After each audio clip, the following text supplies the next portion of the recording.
اعوذ باللہ من الشیطان الرجیم بسم اللہ الرحمن الرحیم اللہم صلی علی محمد وعلی آل محمد کما صلیت علی ابراہیم وعلی آل ابراہیم انک حمید مجید رب اشرح لی صدری ویسر لی امری واحلل عقدۃ من لسانی یفقہوا قولی ربنا زدنا علما یا مقلب القلوب ثبت قلبی علی دینک آمین۔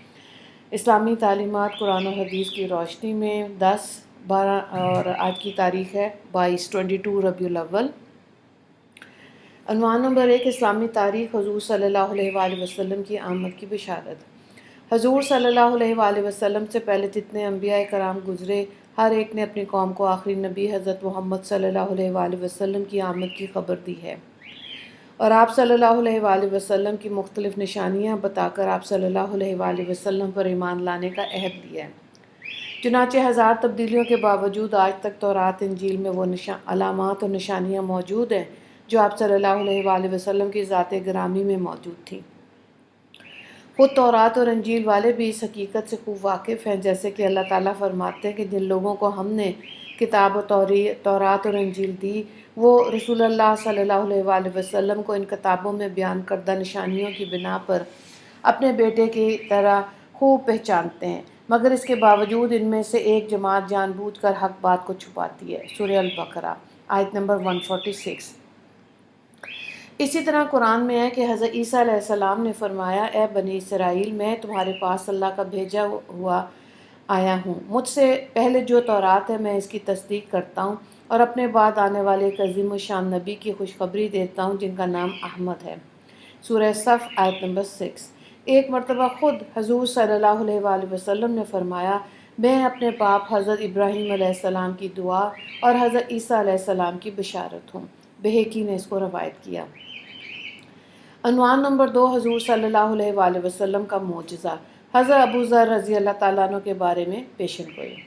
ایک مرتبہ آپ صلی اللہ علیہ وآلہ وسلم نے فرمایا، اللہ تعالیٰ ابو ذر پر رحم فرمائے، وہ تنہا ہی رہتے ہیں، تنہا ہی مریں گے اور تنہا ہی اٹھائے جائیں گے۔ چنانچہ وہ مقام ربضہ میں اکیلے جا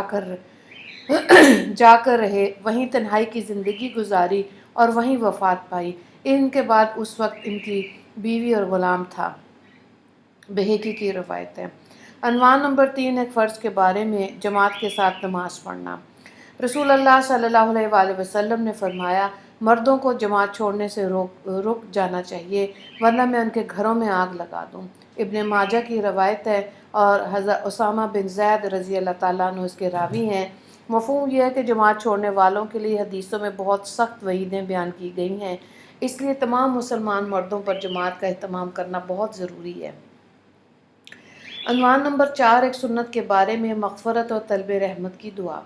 مغفرت اور طلب رحمت کے لیے اس دعا کا اہتمام کرنا چاہیے، ربنا آمنا فاغفر لنا وارحمنا وانت خیر الراحمین۔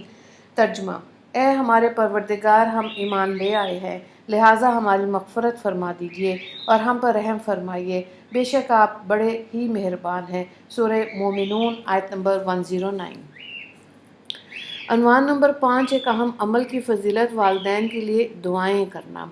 رسول اللہ صلی اللہ علیہ وآلہ وسلم نے فرمایا، جس شخص کے ماں باپ یا ان میں سے کوئی ایک مر جائے اور وہ شخص ان کی نافرمانی کرنے والا ہو، تو اگر وہ ان کے لیے ہمیشہ دعا و استغفار کرتا رہے تو وہ شخص فرمانبرداروں میں شمار ہو جائے گا۔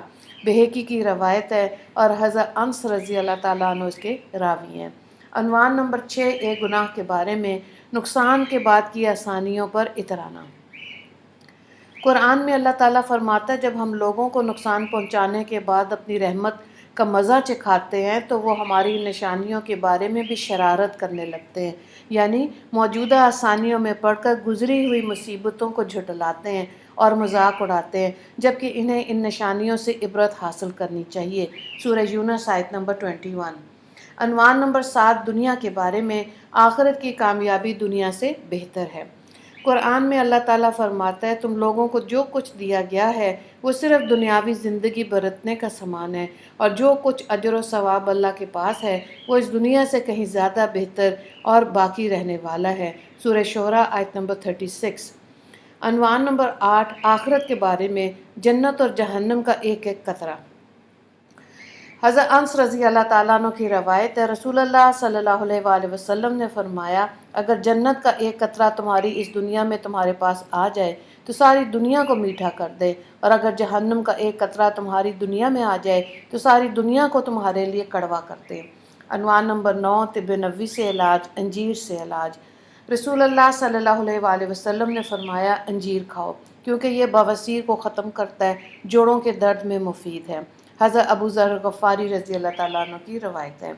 عنوان نمبر 10، نبی صلی اللہ علیہ وآلہ وسلم کی نصیحت۔ رسول اللہ صلی اللہ علیہ وآلہ وسلم نے فرمایا، جب تم میں سے کوئی شخص کسی کو قرض دے، پھر وہ قرض دار اس کو کوئی ہدیہ دے دے یا اپنی سواری پر سوار کرائے تو نہ ہدیہ قبول کرے اور نہ اس کی سواری پر سوار ہو، البتہ اگر اس قرض کے معاملے سے پہلے اس قسم کا برتاؤ دونوں میں تھا تو کوئی مذائقہ نہیں۔